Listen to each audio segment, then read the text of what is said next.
are more than capable of. Now, you had a woman who asked you an interesting question about why use pink link pages over other, another, maybe women-to-women resource. Yeah, actually, a woman wrote in and she asked me, why would I use pink link pages? It wasn't just there are no other women's resources like this, but it was over using other directories that, Google and Yahoo and, it's anybody can put together a directory. It's not, rocket science to be able to do that. But the difference is that when you go to Google or Yahoo or whatever, you don't know which business is owned by a man and which business is owned by a woman unless they happen to put it in their statement somewhere that this is a woman-owned business. But the whole point of pink link pages is that we're going to market the directory to the public as the resource, the place that you can go to find women-owned businesses so that you can purchase from them. And that makes us extremely unique.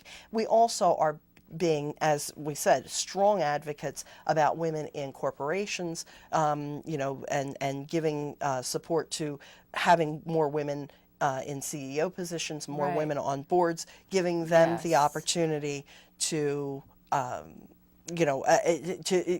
giving the consumers the options and the knowledge that they need to be able to purchase from, if they choose, the organizations that support women in leadership roles. So it's not just women business owners that we're supporting women in business leadership entirely. And you'll take women-owned businesses that also employ men, of course, right? But they have to have, the criteria is 51% owned by a woman? Is yes. That how? Okay. Yes. The business has to, that's the definition by the legal standpoint of, businesses owned by a person who owns 51%.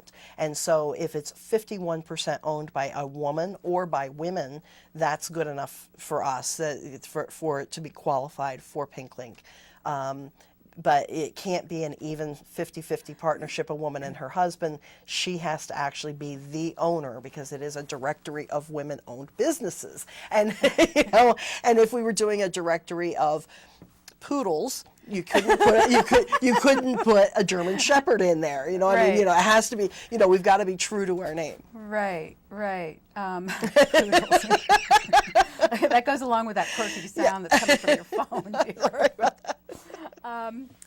Great. So I'm hearing that we have to start writing. We women have to start writing our opinion, and we really do have to start supporting each other, and start supporting women-owned businesses. Now you're in the process of talking to the press about this as well as getting it out on Living It Up, Making Life Juicy. Yeah, well, this is our first press. We're really very pleased to be here. Thank you so much for having us. This is terrific. Colleen. And what's really important about this, I do want to bring this up. We talk about the fact that we have 30 states and 16 countries and how exciting it is that it's spread all over, but what's really important is that we get enough critical mass in one region so that it matters to the public. And so I grew up in southern New Jersey and now live up in the, Phillipsburg, Lehigh Valley kind of area. Okay. And so all of that is the Philadelphia television region. Yes. And so, I have about 50%, because of my personal contacts, about 50% of the people who are on Pink Link pages right now are women from the Philadelphia television region. And we need to get more so that we can take it to the larger, big stations. And get their interest, because they're only going to be interested if there are enough businesses to warrant their public being interested. So I implore women-owned businesses in the Philadelphia television region specifically to please sign up with Pink Link pages and give us the boost that we need to really launch this in a big way. It sounds like it's becoming the new best way to advertise. It's a good way to put your advertising dollars to good use. Well, and you're reaching all over. And let's face it, you're reaching women, and women are the buyers. So, you know, you can put your advertising dollars in, you know, magazines that reach both men and women, or in newspapers or on television or whatever that reach both men and women. But in that case, you're wasting a lot of your money, because if it's reaching men, they're only buying, you know, 17% of the stuff, you know? Right. So unless your business is really specific to men, Yes. you know, you're probably wasting a lot of your advertising dollars. You want to spend your advertising dollars with the people who are going to be buying your product. I mean, you know, when you get right down to the bottom line, let's, you know. It just makes so much sense. Yet it's not happening. You know, I don't understand why, but you're doing it. You're making it. You're really going to make this happen. I know it. I just know it.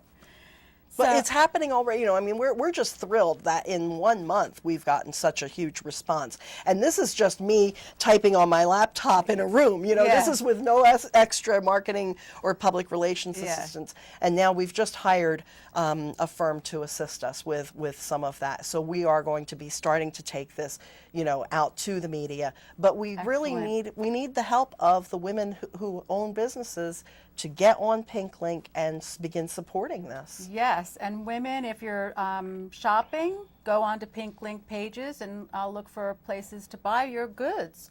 Absolutely. So, and men too, go ahead, shop on Pink Link pages. That's right. There's nothing wrong with supporting women-owned businesses. Absolutely. Right. Absolutely. Stronger women in society make for a better society. And that's a benefit for men and for women. You know, and corporations, there's a statistic out there that corporations that have women on their boards have a 42% higher revenue than boards that do not employ women. You're kidding. No. So, you know, the bottom line is we matter. You know, we really do. You know, I remember, do you remember the Challenger disaster? I know this is going to sound off topic, but We have like a couple minutes left. Okay, the one of the problems was that it was with the O-rings and all of that. But one of the when they went back and they did the research, they said, well, one of the problems was all of the personalities in that industry were very similar to one another, and so there weren't enough people saying, well, wait, you know, like thinking it through in a different way, because they tended to hire all people who thought in the same